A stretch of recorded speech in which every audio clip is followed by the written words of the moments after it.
Hello and welcome to our next lecture on convolutional codes.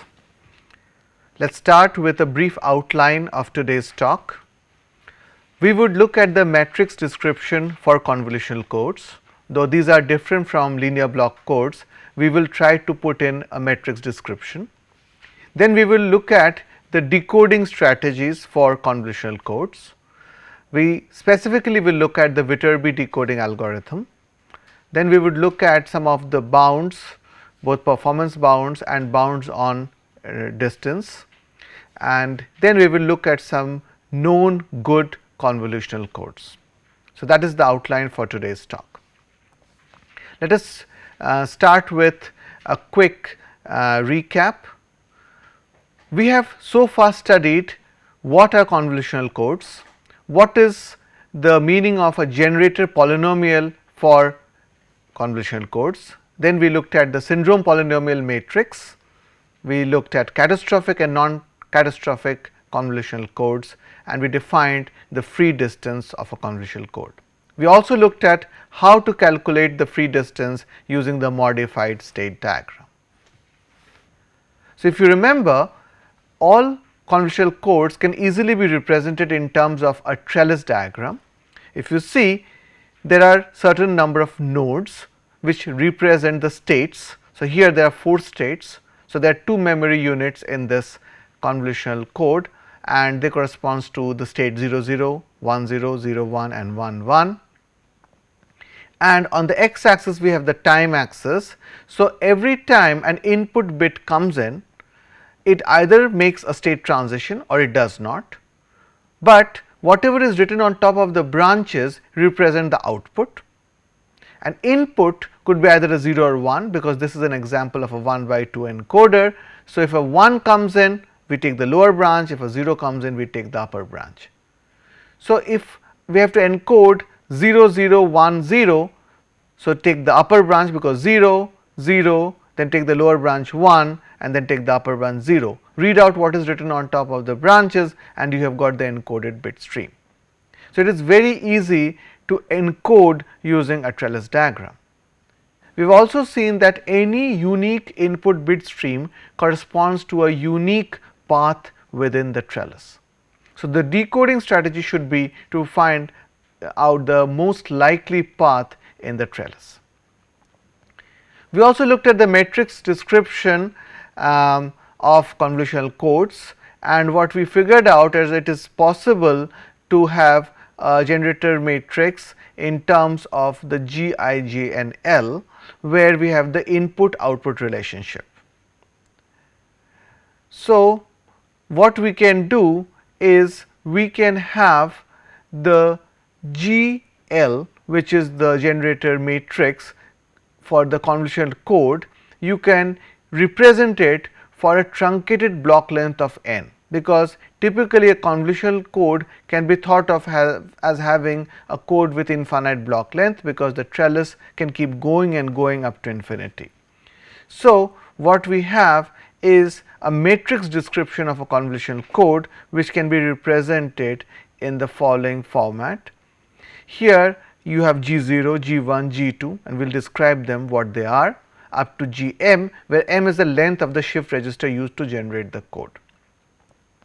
So, you can see there is a pattern, then there is a right shift and then G0 and so on and so forth, and we continue. So, for in general, when we do not restrict us to a block length of n, the generator matrix of a convolutional code can be written as follows, and the matrix practically extends up to infinity to represent code words of infinite length.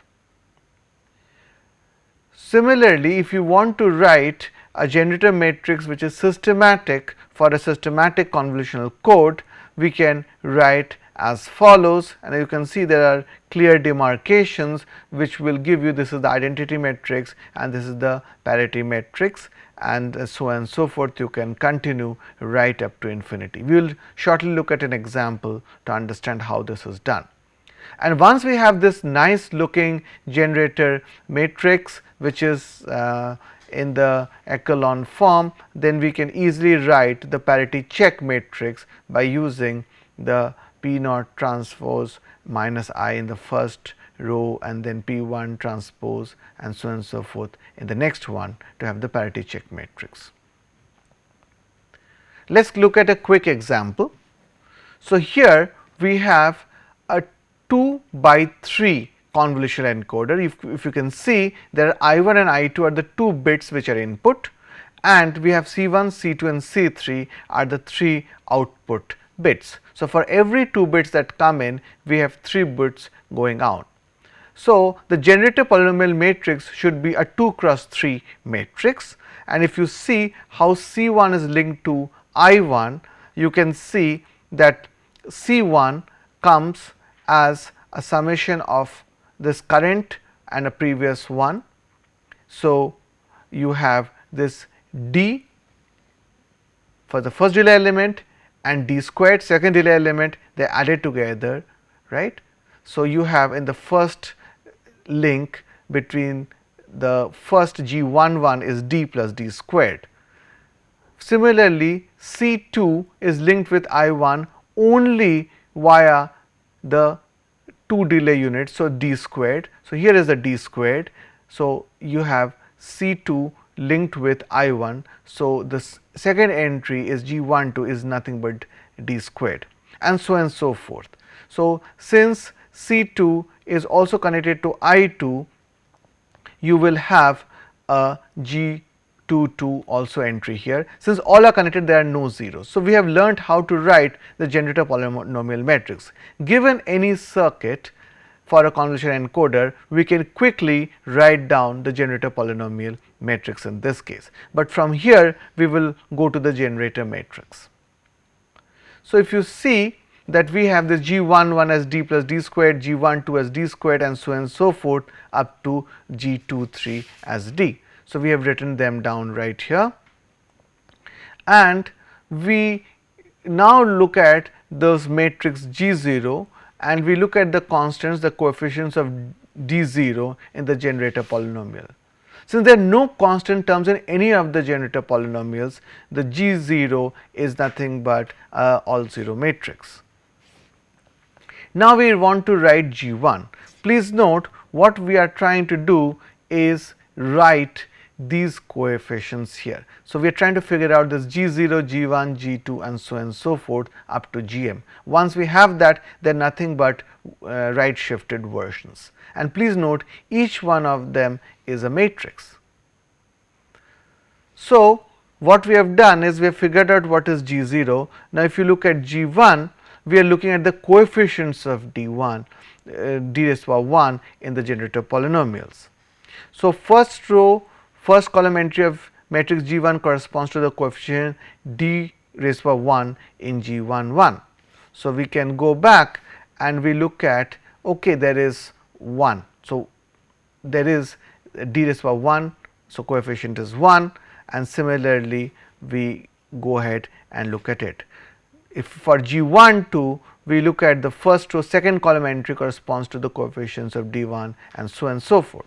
So, if you look at it, you see that there was one coefficient present with D, then there was none for the second one, then there is a third one here. So, we just go back and check here that clearly there is a 1 d raised to power 1. So, coefficient is 1, there are no d raised to power 1s here, there is a single 1 here. So, the first row should read 1 0 1, the second row should read 0 because there is no d raised to power 1 present here. So, 0 1 1.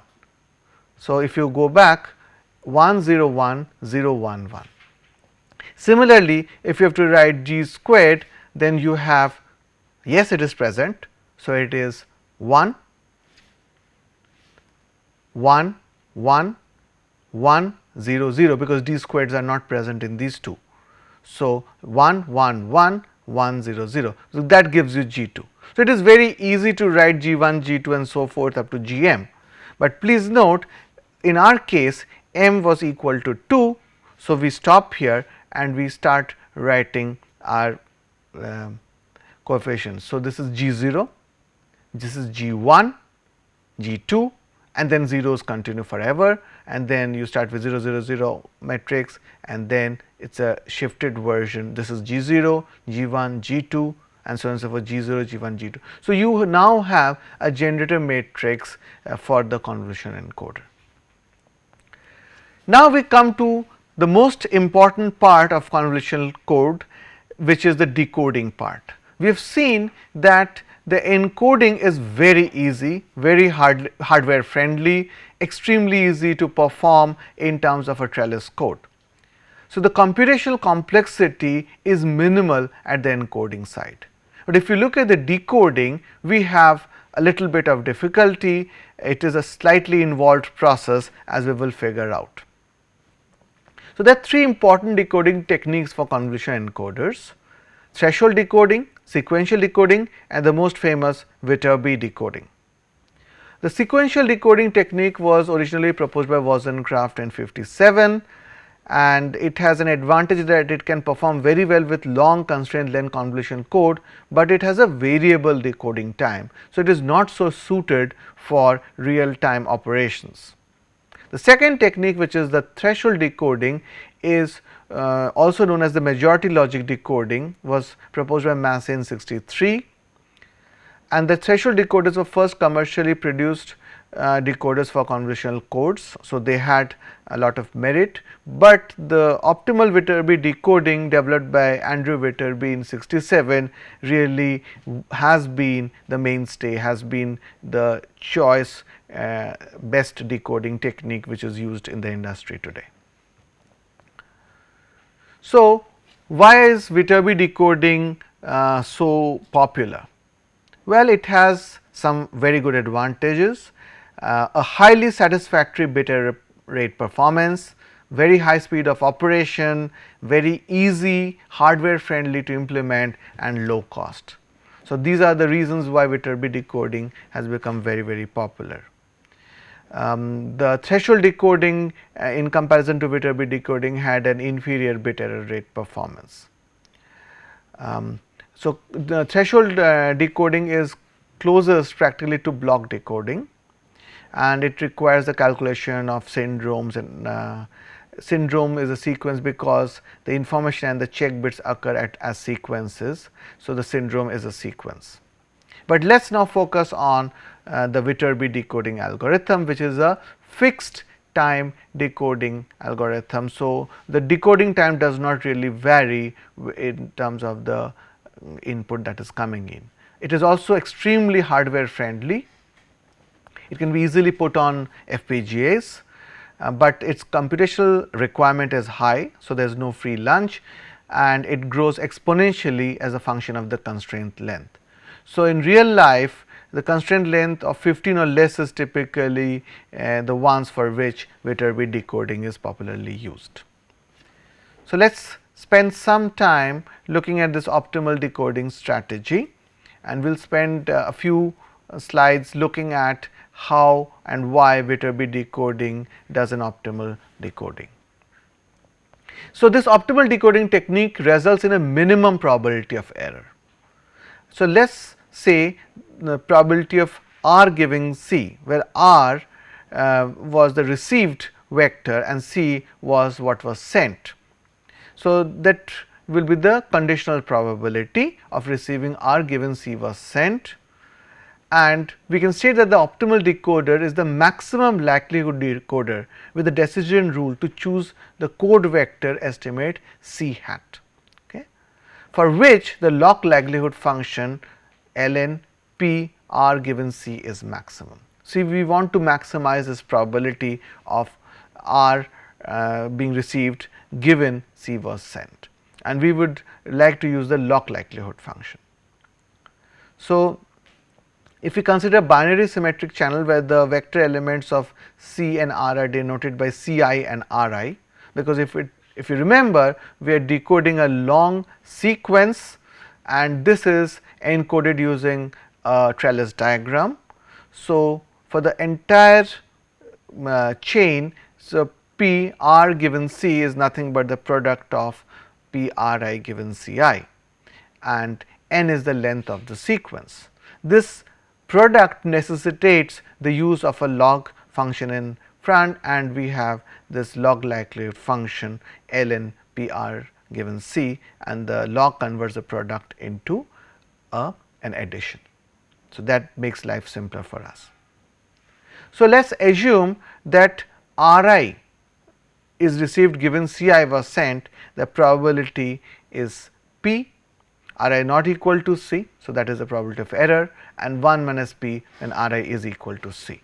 So, P stands for the probability of error, and suppose the received vector differs from the transmitted vector at exactly d positions. Okay.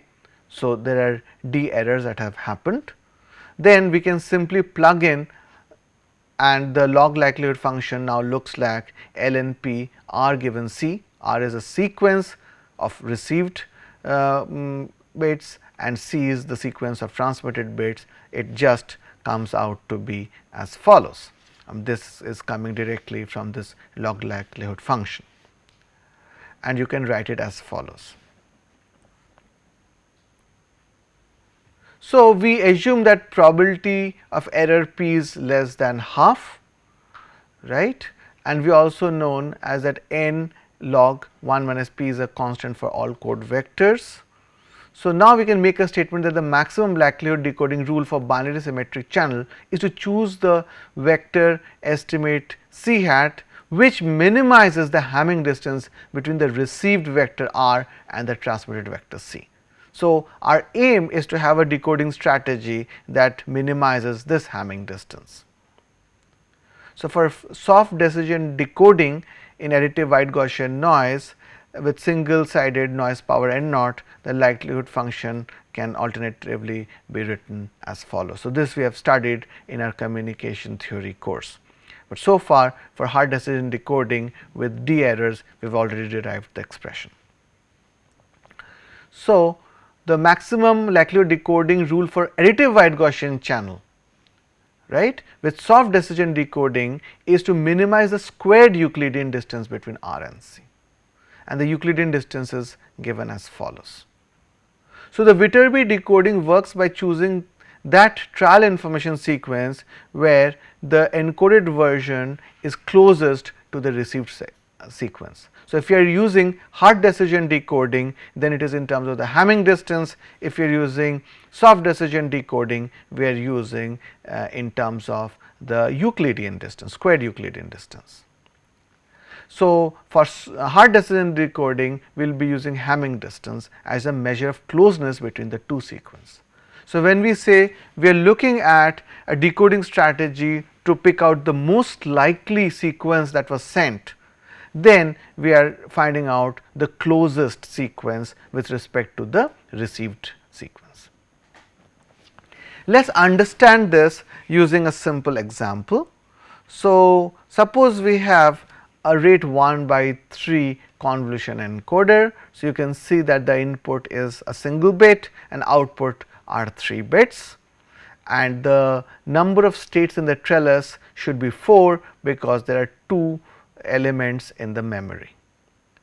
So, constraint length is 2. So, here we have a WHITBE decoding example where there are 4 states, and if you see on top of each branch there are 3 bits written simply because the output is 3 bits for every single bit that comes in. So, this input bit can be either a 0 or a 1. So, in the trellis diagram you have 2 branches coming out from every node. 0 means take the upper branch, 1 means take the lower branch. So, suppose we have to encode 1 0 0 1. So, 1 means take the lower branch, 0 means take the upper branch, 0 means take the upper branch, and 1 means take the lower branch. So, you read out what is written on top of the branches. This is the rate 1/3 convolutional encoder. We will use this as an example to demonstrate how WHITBE decoding is done in terms of the optimal decoding strategy that we worked out. So, without loss in generality, let us say the all 0 sequence was sent, right. But what we have received is a sequence with a few errors. It is very clear, easy to see that the ones denote where the errors have been seen. So, we do not know at the receiver what was sent, but at the transmitter suppose the all 0 sequence was sent. Convolutional encoders are linear, so we can work this example out with respect to the all 0 sequence, and we can generalize this example. So, this is a rate 1/3 encoder. So, we work in groups of 3. So, first 3 bits is processed as stage 1, then the next 3 bits, next 3 bits, and so on and so forth, simply because n naught is 3. So, we just take this long received sequence and subdivide it into groups of 3. So, 3, then next 3, next 3, and next 3. Now, the objective is to find out the most likely path through the trellis that resulted in this one, right. Since the path must pass through the nodes in the trellis, we will try to find out which nodes in the trellis belongs to the most likely path in the trellis. So, let us quickly understand this rationale by looking at a trellis here. So, if you see, we have nodes in the trellis, and since the number of states is 4, we have 4 nodes at every stage, and this continues up to infinity. Now, clearly there are paths in the trellis which corresponds to an input sequence,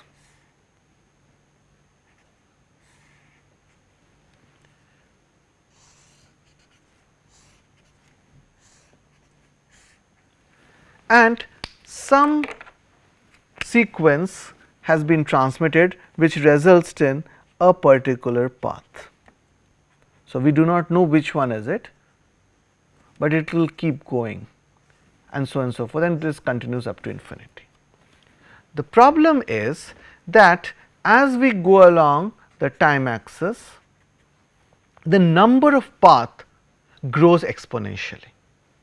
This is seen because if we have to match and find out which is the most likely path, then we have to keep track, save in memory all the paths, compare with each and every path the Hamming distance, and find out which is the most likely path. So, what the WHITBE algorithm does is it makes a very simple observation. It says the correct path must pass through the correct nodes. So, even though the paths may grow exponentially, the number of nodes are fixed. There are only 4 nodes at every stage. So, instead of keeping track of each and every path, we try to figure out what are the most likely nodes from which this optimal path is passing, and we keep a track of nodes. And how do we do that? How do we prevent the number of nodes growing exponentially? Well, we have to stick to the number of nodes here. So, if you see, if you look at this particular node, there are 2 paths that are coming through this one. Now, only one of the path is correct. So, at this node, we will take a call as to which path is more likely. If it is an optimal path, then it will be optimal at this point. So, you can always choose the better path and prune this tree. So, at any stage, if you look at a node, we can take a decision at the node and choose and retain the most likely path through that point and throw away all the other paths. So, we discard. So, we keep pruning this imaginary tree, and so the exponential growth that is expected of the paths is not seen, because we just keep a track of which are the nodes which are optimal. So, this is the most critical observation which helps us keep the whole mathematical operation of decoding tractable, and we do not run out of memory because we do not grow exponentially. So, we now go back to our slides and try to see how this example illustrates this point. So, we go back and see and make this observation: since a path must pass through the nodes in the trellis, we will try to find out which nodes in the trellis belong to the most likely path. right. This is the key observation. So, you see at every node you have two incoming branches, which simply determines which of these two branches belongs to a more likely path and discard the other. This process of discarding paths at every stage keeps in check the number of paths, because if the path was suboptimal at that stage, there is no way it will become optimal later. Okay? This is the principle of optimality. So, we take this decision based on some metric, and that metric we know for hard decision decoding is the Hamming distance. In this way, we have to retain just one path per node and the metric of that path. Okay. So, in this example, we will have to retain only 4 paths as we progress with our decoding, since we have only 4 states in our trellis, and it will be 4 only, it will never grow. So, let us consider the first branch of the trellis, which is labeled 0 0 0, and we find the Hamming distance between this branch and the first received frame. But if you remember, we received 0 1 0 as the first 3 bits. So, we measure the Hamming distance with this path and the all 0 path, you get 1. This is your branch metric. Upon reaching the top node from the starting node, this branch accumulates a metric of 1 unit. But we have another option. So, we looked at the next branch. So, we compare the received frame with the lower branch that terminates on the second node from the top. Here it is 1 1 1. So, the distance between 1 1 1 and 0 1 0 is 2. So, that is the branch metric for that one. So, if you go back to the trellis, what we have done here is we started always from the base 0 0. We compared the received vector with the first branch here, and we found out a Hamming distance of 1 because it was labeled 0 0 0. The second, this branch was labeled 1 1 1. We compared our Hamming distance of the received branch and what is written on this one, and we got a distance of 2. So, we write here that for the 2 paths that we have progressed through, we have a branch metric 1 and 2 written and a path metric of 1 and 2 here. But if you know, we can keep continuing to the next step and then again find out the Hamming distance between the second frame received and what is written on top of this branch. Second frame received, compare it with this branch, second frame received, compare it with this branch, and second frame received and compare it with this branch. So, again we will have 4 branch metrics here, and we add it up to yield the path metric. So, we will have path metric 4 of them written here. So, let us proceed here, and what we find is that the second frame received is 0 0 0 and what is written on this branch is also 0 0 0. So, between the received and what was written on the top of the trellis, there is 0 additional Hamming distance. So, the branch metric is 0, but already there was a burden of 1. So, 1 plus 0, the total branch matrix for the 2 add up and give you the path metric of 1. We do not stop here, we look at the second possibility, because anybody could be a winner. So, 1, and if this branch was sent, you have this written here, but this lower branch has written on top of it 1 1 1 in the trellis diagram, but what we have received in the second frame is 0 0 0. So, we have a branch metric of 3 leading to 3 plus 1 path metric of 4. Similarly, if you look at this one, here you compare it and you get an additional Hamming weight of 1 here. So, 2 plus 1 3 and 2 plus 2 4. So, at the end of 2 steps of the WHITBE decoding, encircled are the path metrics for the 4 cases: branch 1 leading to path 1, path 2, path 3 and path 4. But we can't declare the results yet. So, we keep going and we look at the third WHITBE algorithms decoding stage, and we compute further matrix for the branch. So, what you receive again is 1 0 0 1, and here what is written on top is 0 0 0. So, the branch metric is 1, path metric was already 1, So, path metric plus branch metric give you 2. Okay. Similarly, you can do for all 4 and you can keep adding. But what is interesting is now 2 branches are converging at every node. Each of these paths which are converging at every node has its path metric with it. Now, we simply discard the one with a larger path matrix because it is already suboptimal at that stage, and we retain the one which is having a lower path metric. So, we discard. So, we do the pruning act for every branch and every node here. Okay. So, consequently, we have written down the minimum branches and minimum path metrics here.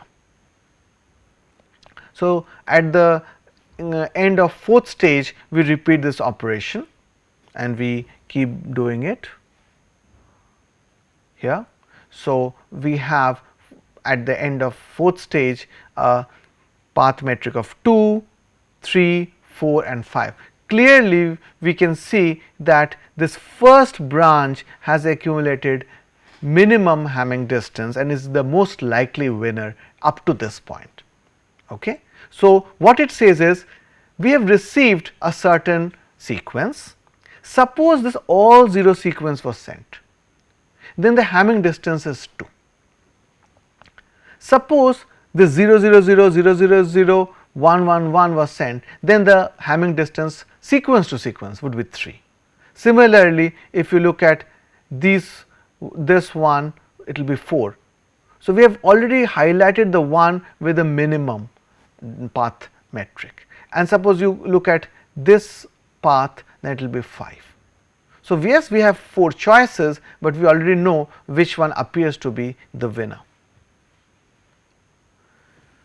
So, the minimum distance of this code D star is 6.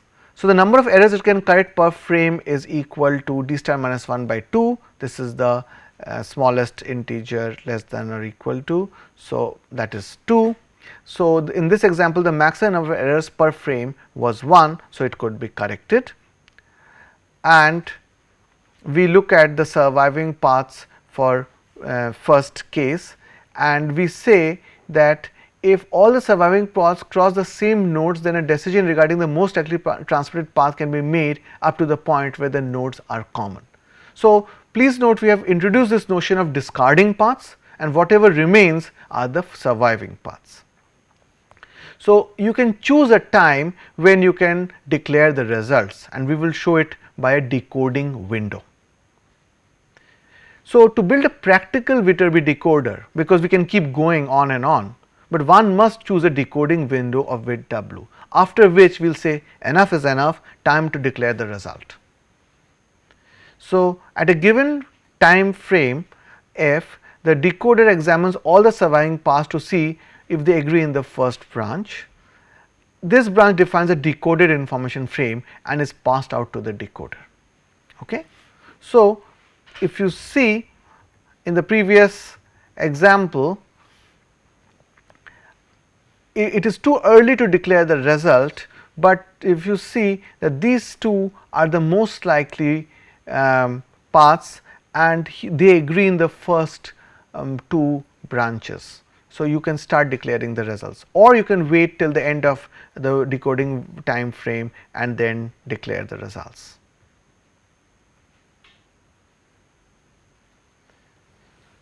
So, in the example we see that by the time we reach the 4th frame, all the surviving paths agree in their first decoded branch. This is called a well-defined decision. See, we go back and we can see that they start agreeing in their first branch, and so we say that okay, we are pretty confident that yes, that is exactly what was sent. So, the decoder drops the first branch after delivering the decoded frame and takes in a new frame of the received word for next iteration. So, it slides the window. If again all the surviving paths pass through the same node of this oldest surviving frame, then this information frame is decoded. So, let us talk about the decoding window now. If the decoding window W is chosen long enough, then a well defined decision can almost always be reached. A well designed code will lead to correct decoding with a high probability. So, we have not talked about how to design good codes, but yes, if you have to maximize the D free, and if the D free is high, then with a reasonably large decoding window you can almost always get the right answer.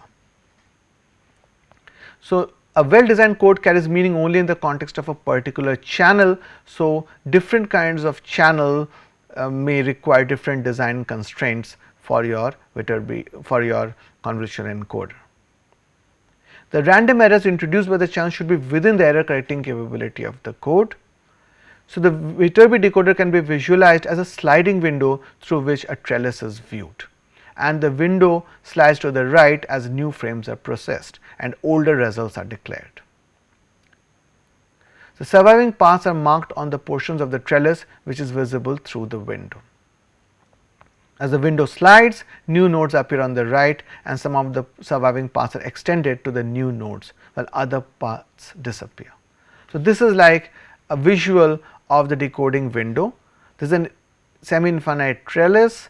The decoding window has already passed through the first 4 frames and it has declared the result, and it has some of the surviving paths and it keeps moving the window of size W, and as it moves forward it keeps declaring the results and continues. So, that is how it can be visualized.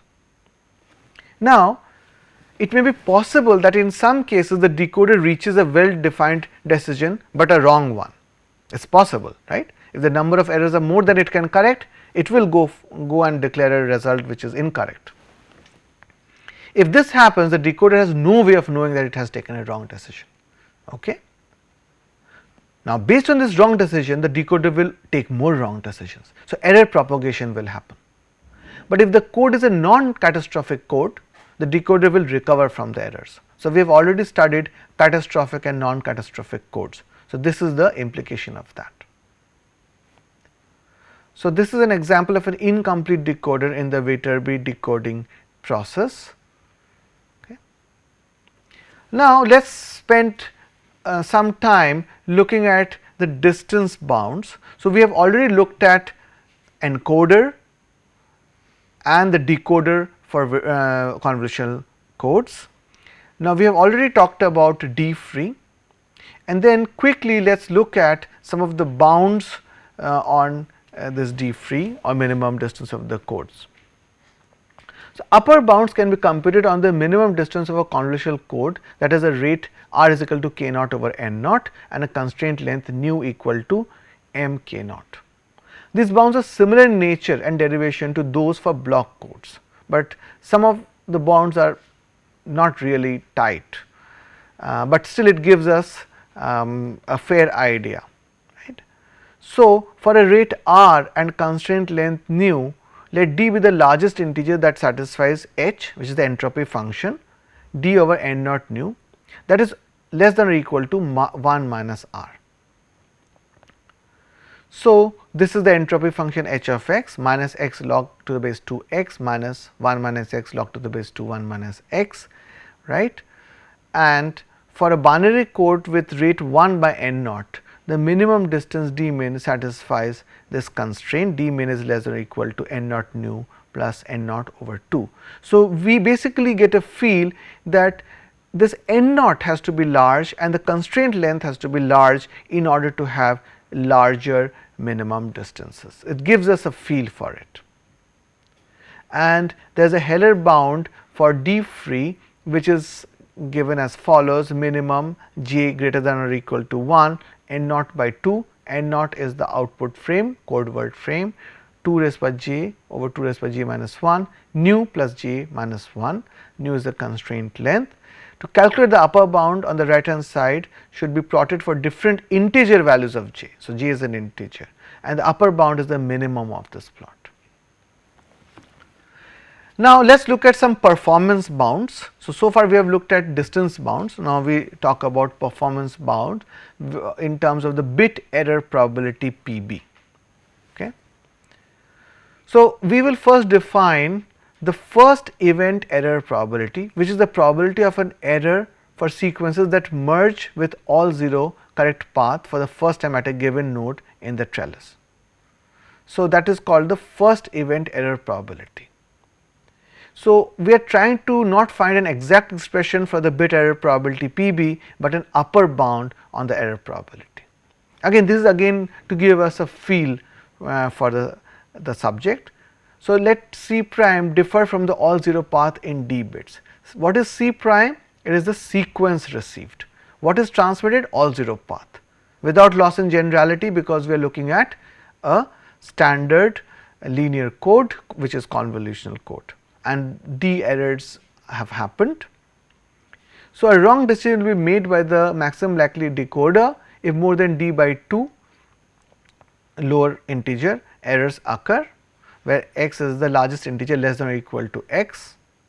So, if the channel transition probability is p, then the probability of error can be upper bounded as follows.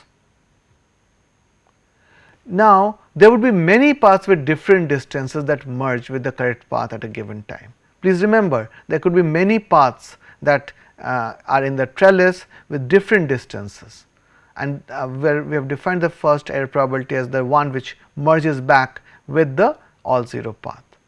So, we have an upper bound on the first error probability by summing all the error probabilities of such possible paths.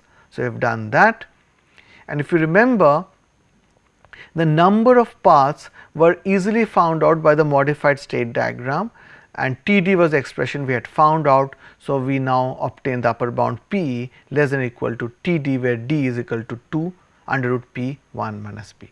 So, this is a very quick way. We already had found out how to calculate TD, modified state diagram, and then you can quickly get an estimate on the upper bound on the probability of error.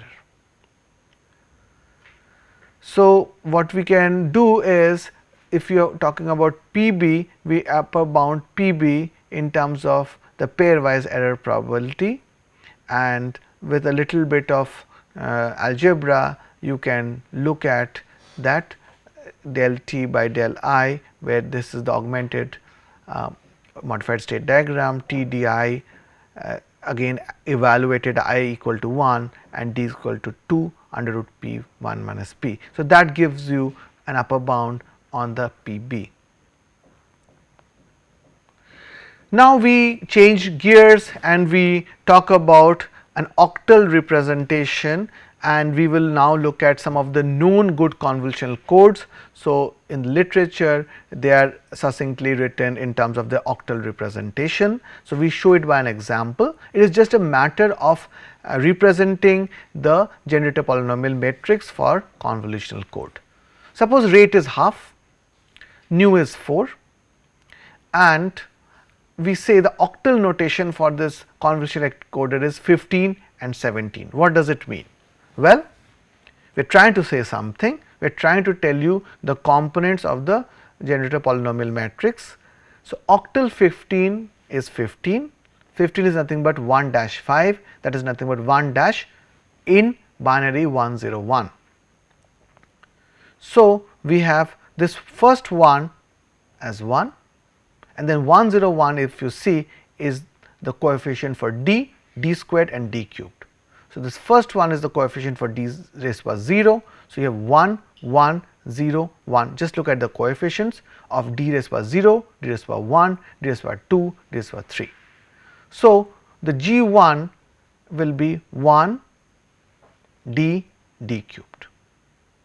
Similarly, 17 can be broken up as 1 dash 7 is 1 dash 111, all coefficients are present. So, it is 1 1 d raised to power 1, 1 times d raised to power 2, 1 times d raised to power 3. So, it is 1 plus d squared plus d cubed. It is just a representation. So, this G2 was written as 17 and G1 was written as 15. So, if I say the encoder is 15 and 17, I am just writing GD as 1 plus d cubed, 1 plus d squared plus d cubed. It is a rate 1 by 2. So, you only need 2 entries. for this generator polynomial matrix. So, it is a very simple octal representation for this GD, and this GD we know very well how to write using a circuit. So, here we show known good convolutional codes, both catastrophic and non-catastrophic codes with rate 1 by 2, and we write down the maximum free distance. We already understand how octal is written. This is the example we did just now. If 15 and 17 is the octal generator, then what it means for the rate 1 by 2. For that, the D free is given and the subsequent Heller bound is given. So, we see that the Heller bound is pretty good for most of these cases. So, what it means is that if I have to look at a rate 1 by 2 convolution encoder, and if I have reasonable amount of compute power, because nu, which is the constraint length, directly has a implication on the decoding complexity. If nu goes up, the states in the trellis goes up exponentially, and then I have to keep track of more number of nodes while we do WHITBE decoding. So, we choose the constraint length based on our computational strength at the decoder, and if you see at the cost of a higher constraint length, we have a better D free leading to more error correction.